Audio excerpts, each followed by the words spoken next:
The film opens with Jennifer Hills, a novelist who's decided to rent a remote cabin in the deep south so she could focus on finishing her novel. Along the way, she stops at a shop to get the keys to the cabin she'll stay at. At the shop, a man named Earl, the cabin owner, hands her the keys before instructing her how to get there. The man mentions the cabin is difficult to get to, but the view and peace are great. However, the longer she traveled through the countryside, the more confused the girl became. She then decides to make a stop at a gas station to fill her tank and comes across 3 workers hanging around. They are Andy, Stanley, and Johnny, who tried to hit on her, but failed because this lady's all business. Instead, she tells him where she's headed and asks him to pinpoint the exact way to her cabin, which we definitely shouldn't do. Noticing how attractive a girl is, Johnny attempts to make a move on Jennifer, but she accidentally causes Johnny to spill a bucket of fluid, causing Andy and Stanley, his friends, to laugh at him. As Jennifer drives off, Johnny's shame is clear to see. After the long stretch of road, Jennifer arrives at the totally not creepy cabin that will serve as her home for the next several months. She immediately unpacks her belongings and starts writing right away. The following day, Jennifer relaxes by the lake right when she starts hearing noises coming from the woods. She doesn't pay much attention to them because they are probably just crows. She then keeps writing on the porch of her cabin until she hears sounds coming from this shed. Curious, she walks up to the shed to see what's going on and finds nothing but various tools and canisters that spell the word poison, but our girl doesn't budge. Jennifer returns to the cabin, and not long after, she accidentally spills wine on her shirt, forcing her to wash it by the sink. Unbeknownst to her, somebody is videotaping her half-naked. On the next morning, she goes for a run and comes across an abandoned house, and for some reason she decides to explore it. However, she doesn't find anything interesting inside and keeps going about her day. Up next, she returns to her cabin and wants to take a bath, but has to scrap the idea as she finds that the sink water runs brown and the toilet is clogged. Jennifer proceeds to call in a plumber named Matthew to tell him her problem. But as if that wasn't bad enough, she drops her phone in the toilet, forcing her to dry up the hairdryer. Matthew the plumber then comes to fix the bathroom, but it turns out that he has a speech problem and an intellectual disability, and Jennifer gives him an abrupt kiss out of gratitude.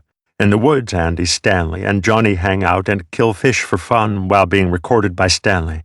After leaving the house, Matthew joins the 3 men fishing in the woods nearby, who turn out to be his friends. When Matthew then tells Johnny that Jennifer kissed him, but Johnny doesn't believe him, so Stanley confirms that it is real because this boy can't even lie.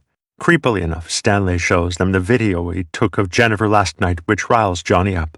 He begins saying that girls like Jennifer would love to be shown a good time, and insinuates that he's going to do something. Later that night, Jennifer still hears the strange sounds around the house and becomes more uneasy about them. Jennifer hears a thud on her door and finds a dead bird on her doorstep. The girl goes around the cabin to see if anyone's there, but she finds no one outside. But to her surprise, when she returns to her laptop, she finds a selfie of Johnny and his friends. Once she begins to freak out, Johnny and his friends enter the room, and he starts taunting her, while Stanley toting a handy cam. Johnny even drags Matthew into the room, even though he clearly doesn't condone any of this. Scared, Jennifer tries telling them that her boyfriend is coming soon, but that doesn't deter the men. They begin harassing her, and even start making fun of her writing and start throwing lit matches on her. Johnny coerces her to drink, and she finally does out of fear. Meanwhile, Matthew curls up in the corner, not brave enough to stand up for her. The scene gets even more disturbing when Johnny asks her to show him her teeth. At first, this confuses her, but she finally does what he asked when he starts threatening her with a baseball bat. Up next, he pulls out a gun and shoves it into her mouth. When the boys are laughing about it, Andy walks up to Jennifer, but this time she takes the bottle and smashes it against his knee, earning her the opportunity to take a pepper spray and uses it to Stanley as she dashes outside. It allows her to escape into the woods and run to safety. When she runs through the woods, she runs into the town sheriff and Earl, the cabin's owner. In tears, she tells them everything about the assault that she has experienced recently and pleads for help. The sheriff asks Earl to head back and offers to accompany her back to the cabin to sort things out. As soon as they get there, they find that the cabin is empty, so the sheriff begins looking around. However, the sheriff suddenly starts judging her when he sees a weed joint and a broken alcohol bottle.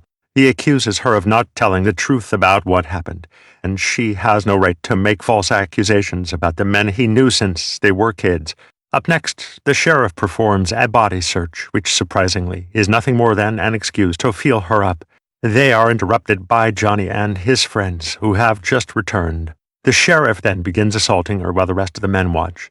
When she tries to fight back, Johnny holds her on chokehold and rips her pants off while forcing Matthew to take his clothes off. Initially, Matthew refuses, but finally slides down his pants out of fear. The men then hold her down and orders Matthew to force himself on Jennifer until he is satisfied, while Stanley records the whole thing. In the middle of it, the psycho sheriff even has the audacity to take a phone call from his little daughter. Afterwards, Matthew pukes his guts out, and sometime later, Jennifer uses what's left of her strength to make a run for the woods. As she goes deeper into the woods, she runs into the group again, where more sufferings await her. Andy then drags Jennifer near a puddle and submerges her head a couple of times. As she lies on the ground, the sheriff takes off his pants and forces himself on her, ignoring her cries for mercy. Up next, the men take turns on Jennifer while Stanley's camera is rolling. As Jennifer wakes up and finds that dirt is all over her, she rises and starts walking away to a bridge over a river. We can see that the men casually follow her, and the sheriff gets ready to shoot her to save his own skin, but she immediately plunges into the water and disappears. They wait for her to surface, but she never does, so they trek along the river in hopes that her body would turn up, but turned up empty-handed. This causes the sheriff to panic, so he asks the boys to dispose of her car and all her things from the cabin and to burn the tape Stanley recorded. After the eventful day, the sheriff heads home to his family, where his wife and daughter welcome him. He spends the evening at home as if nothing ever occurred, showing no regret for his actions. On the next day, the sheriff returns the cabin keys back to the owner and simply states that Jennifer has left and that Jennifer was a problematic alcoholic. Over the next few days, the boys move on with their lives as if nothing had happened, while Matthew is sinking in guilt for what he's done. While he's sitting alone in the woods, he even imagines seeing Jennifer's ghost. A month later, the sheriff gets a phone call from Earl, the cabin owner, saying that someone named Barbara is asking Jennifer's whereabouts as she hasn't been seen in a month. Meanwhile, Stanley comes running to his friends in panic, saying that somebody stole his handy-cam. Here he reveals that the handy-cam contains the recording of what they did to Jennifer and that he never burned the tape despite having been told to. This infuriates Johnny. He starts beating Stanley up, but Andy calms him down. That evening, Johnny is watching TV alone when he hears a thud on his door and finds a dead bird there. Confused, he retreats only to find another thud at his door. Pissed, he takes his gun and storms outside after the next thud, only to find one of Jennifer's sandals on his doorstep. He shoots wildly at thin air and runs towards the shifting bushes across the yard, but finds nothing. And the next day, the sheriff returns home to discover that someone has mailed his wife a tape, which is none other than a tape containing Jennifer's rape. This sends him on a spiral and prompts him to start heading to Johnny's place. There, the enraged sheriff confronts the three, especially Stanley, thinking that he is playing a prank on him. Johnny concludes that Matthew is behind all this because Matthew is nowhere to be found. Later that day, the sheriff goes out hunting with Earl. As they sit down to rest, he suddenly shoots the poor old man dead. The reason behind it is that Earl is one of the loose ends to the crime, as he saw the sheriff bring Jennifer back to the cabin with him.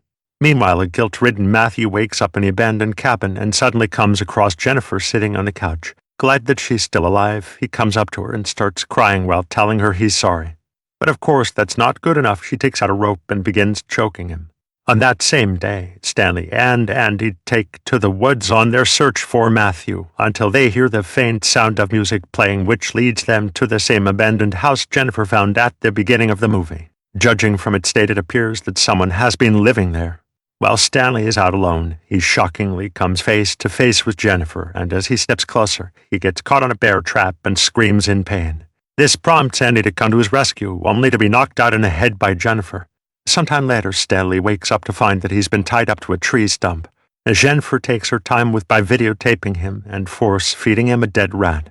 Afterwards, she punctures hooks through his eyelids and ties them on the stump. While recording him, Jennifer guts a fish and spreads its insides all over Stanley's face. The scent of the fish guts attracts numerous crows that begin to peck him. After some time, his eyeballs are eaten by the birds, and he bleeds to death. While this is going on, Andy wakes up and finds himself tied on a few boards over a bathtub. The water in the tub keeps rising just as Jennifer enters to check on him. Wasting no time, Jennifer starts dunking Andy's head repeatedly in the water, ignoring his pleas for her to let him go. To make it more exciting for her, she pours some acidic substance in the water. She then removes a plank from underneath him, forcing him to hold his own body weight unless he wants to drown to death.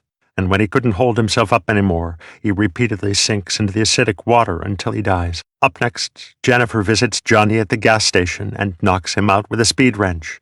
Like his other pals, Johnny wakes up tied up and naked with a horse bit pulling his mouth.